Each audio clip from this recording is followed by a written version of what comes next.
1980 সালের পূর্বেও ইসরায়েল রাষ্ট্রটি কিন্তু বর্তমান যে ইসরায়েল আমরা দেখি যে টেকনোলজিক্যালি ইন্টেন্সিফাইড টেকনোলজিক্যালি মডিফাইড একটা রাষ্ট্র, সেই রাষ্ট্রটি কিন্তু 1980 সালের পূর্বেও ছিল না।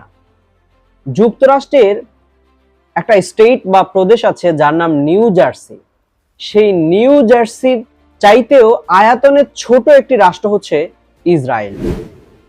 আজকে আমাদের আলোচনা এই ইসরায়েল কিভাবে বিশ্বের অন্যতম ধনী রাষ্ট্র এবং টেক ওরিয়েন্টেড কান্ট্রি হয়ে উঠল এবং টেকনোলজিক্যালি অ্যাডভান্সড হয়ে সে কিভাবে স্বল্প রিসোর্সের একটা রাষ্ট্র হয়েও সে কিভাবে সারা বিশ্বব্যাপী তার টেকনোলজিক্যাল যে এক্সপেরিয়েন্স, টেকনোলজিক্যাল এক্সপেরিমেন্ট, সেই জিনিসগুলো বিক্রি করে গোটা বিশ্বের একটা লিডিং কান্ট্রি হয়ে উঠলো, সেই ব্যাপারেই মূলত আজকে আমাদের আলোচনা। 1980 সালের পূর্বেও ইসরায়েল একটি লেবার ইন্টেন্সিভ ইন্ডাস্ট্রিয়াল প্রোডাকশন ভিত্তিক রাষ্ট্র ছিল।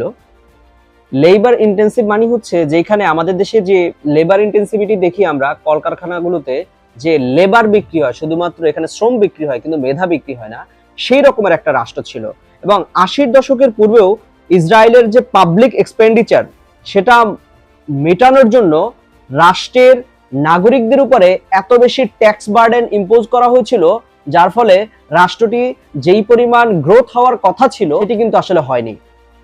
ফলশ্রুতিতে 1980-র দিকে আমরা দেখি ইসরায়েল তার যে অর্থনীতি, সেই অর্থনীতিটি বৈদেশিক ইনভেস্টমেন্টের জন্য ওপেন করে দেয় এবং রাষ্ট্রটি লেবার ইন্টেন্সিভ অর্থনীতি থেকে একটি জ্ঞানতাত্ত্বিক অর্থনীতির দিকে পরিবর্তিত হতে শুরু করে।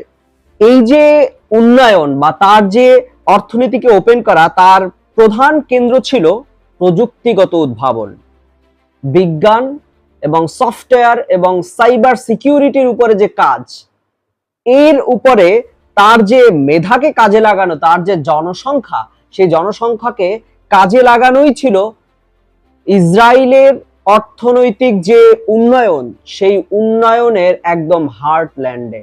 আমরা যদি ছোট্ট একটি উদাহরণ দেই, আমরা ইসরায়েলের মোসাদকে আমরা সবাই চিনি এবং কারো কারোর জন্য এটি একটি হিরো, কারো কারোর জন্য একটি দুঃস্বপ্ন। ঠিক তেমনি ইসরায়েলের এই মোসাদকে পেছন থেকে যারা ইনফরমেশন এবং ইন্টেলিজেন্স সাপোর্ট দিয়েছিল তারা হচ্ছে ইউনিট 8200।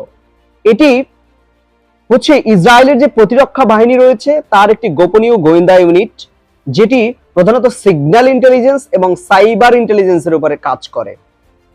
যদিও এটি ইসরায়েলের প্রতিরক্ষা বাহিনীর একটি গোয়েন্দা ইউনিট, তারপরেও এটি প্রায় 1000 স্টার্ট আপ যেগুলোকে উদ্ভাবন করেছে এবং যেগুলোকে বিশ্বের সবচাইতে গুরুত্বপূর্ণ যে মাল্টিন্যাশনাল কোম্পানিজ রয়েছে তাদের কাছে বিক্রি করেছে। আমরা যদি একটু সেদিকে চোখ বোলাই, যে ছোট্ট একটি এই যে ইউনিট 8200 কে বলা হচ্ছে ইসরায়েলের যে ইন্টেলিজেন্স, সেই ইন্টেলিজেন্স সাপোর্টের একদম মাদার হার্ট। এই সংস্থাটি তৈরি করেছে উইক্স এর মতো স্টার্ট আপ, যার বাজার মূল্য প্রায় $1 বিলিয়ন। ফোর্বস ম্যাগাজিনের তথ্য মতে প্রায় 1000 কোম্পানি প্রতিষ্ঠা করেছে এই সংস্থাটির সদস্যরা বা সৈনিকরা, যার মধ্যে ওয়েজ, মিরাবিলিজের মতো প্রতিষ্ঠান রয়েছে। সম্প্রতি মাইক্রোসফট অ্যাডালোম নামে একটি ডাটা প্রাইভেসি ফার্ম কিনে নিয়েছে $320 বিলিয়ন। ফেসবুক কিনে নিয়েছে মোবাইল অ্যানালিটিক্স কোম্পানি ওনাভোকে $150 মিলিয়ন। আমরা ইসরায়েলের একটি অর্থনৈতিক যে উন্নয়ন সেটিকে বিশ্লেষণ করার প্রচেষ্টা চালাবো। 2015 সালে একটি রিপোর্টে দেখা যায় 1984 থেকে 2000 সালের মধ্যে ইসরায়েল উল্লেখযোগ্য অর্থনৈতিক উন্নতি অর্জন করেছে। এই সময়ে ইসরায়েলের জনসংখ্যা দ্বিগুণ হয়েছে, যেটি ছিল 4.1 মিলিয়ন 1984 সালে, সেটি 8.2 মিলিয়নে রূপান্তরিত হয়েছে 2014 সালে। এবং ইসরায়েলের যে উৎপাদন, সেই উৎপাদন বৃদ্ধি পেয়েছে 920%। অর্থাৎ 1984 সালে যা ছিল তার থেকে এই যে অর্থনৈতিক ওপেনিং আপ, অর্থাৎ অর্থনীতিকে বৈদেশিক ইনভেস্টমেন্টের জন্য খুলে দেওয়ার ফলে এই উৎপাদনটি বৃদ্ধি পেয়েছে 920%-এরও বেশি। এবং মানুষের যে মাথাপিছু উৎপাদন, সেটি বৃদ্ধি পেয়েছে 414%-এ। এভাবে আমরা যদি বৈদেশিক মুদ্রার দিকে তাকাই, সেখানে দেখতে পাবো যে বৈদেশিক মুদ্রার যে রিজার্ভ, সেটি 1984 সালের তুলনায় 2014 সালে 2866% বৃদ্ধি পেয়েছে।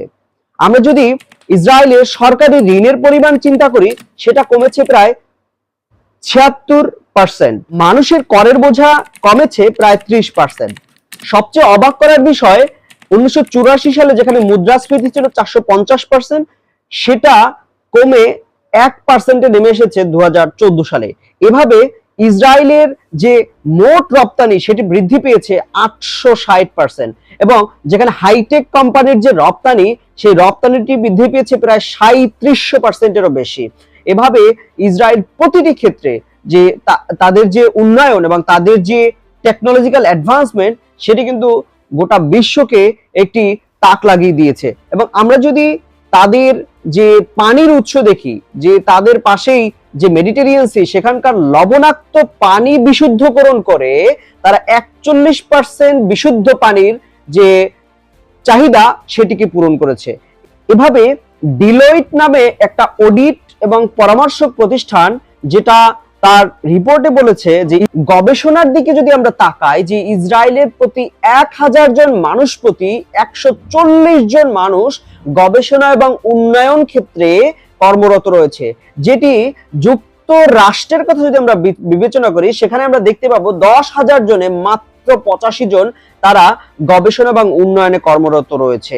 সবচাইতে অবাক করার বিষয় যে ইসরায়েল বৈজ্ঞানিক যে গবেষণাপত্র, সেটি প্রকাশের দিক থেকে পৃথিবীর অন্যতম সেরা অবস্থানে অবস্থান করছে। ফলশ্রুতিতে সম্মিলিত যে আরব আক্রমণ, সেই আক্রমণের মুখেও কিন্তু ইসরায়েল রাষ্ট্রটিকে পশ্চিমা বিশ্ব তাদের নিজস্ব স্বার্থের কারণেই সাপোর্ট দিয়ে আসতেছে।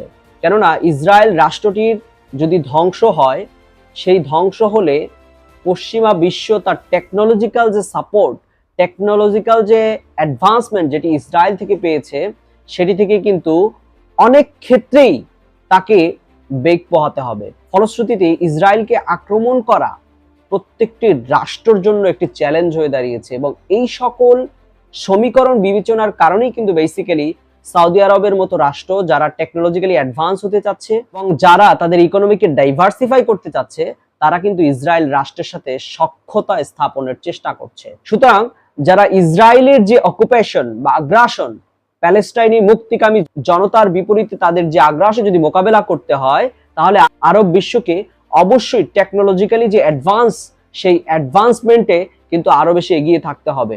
এবং আমরা যেটি বলতেছিলাম যে কিভাবে তাদের এই অর্থনৈতিক বিস্ফোরণটি ঘটলো, সেটি হচ্ছে ইসরায়েল তার যে জনগোষ্ঠী মাত্র 80 লক্ষ জনগণ, সেই জনগণকে তারা সম্পূর্ণ টেক ওরিয়েন্টেড একটা জনগণে পরিণত করেছে, অর্থাৎ তাদের জনসংখ্যাকে জনসম্পদে পরিণত করেছে।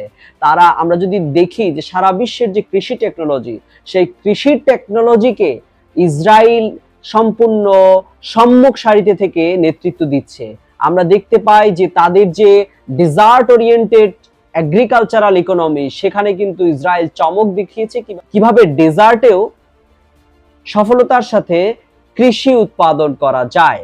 সুতরাং ইসরায়েলের যে আগ্রাসন, সে আগ্রাসনকে মোকাবেলা করতে হলে প্রযুক্তির অ্যাডভান্সমেন্টের কোনো বিকল্প নাই, এবং সেই অ্যাডভান্সমেন্টে বেসিক্যালি মিডল ইস্টের অন্যান্য রাষ্ট্রগুলি পিছিয়ে থাকার কারণে ইসরায়েলকে কনফ্রন্ট করা অনেকটা অসম্ভব হয়ে দাঁড়িয়েছে। যদিও আমরা দেখতে পাচ্ছি যে ইরান বেশ কিছু পদক্ষেপ নিচ্ছে, যেগুলো অত্যন্ত প্রশংসনীয় হচ্ছে, কিন্তু তারপরেও আমাদেরকে বলতে হয় ইসরায়েলের যে সমূহ শক্তি, সেই শক্তির সামনে এবং ইউএস এর যে সমর্থন, সেই সমর্থনের সামনে কি আরব বিশ্ব দাঁড়াতে পারবে? সেই প্রশ্নটি নিয়েই আমরা পরবর্তী এপিসোডে আলাপ করব যে সামরিক সক্ষমতার দিক থেকে ইসরায়েলকে মোকাবেলা করা সম্ভব কি সম্ভব নয়। আজকে এই পর্যন্ত, ভালো থাকবেন। আসসালামু আলাইকুম।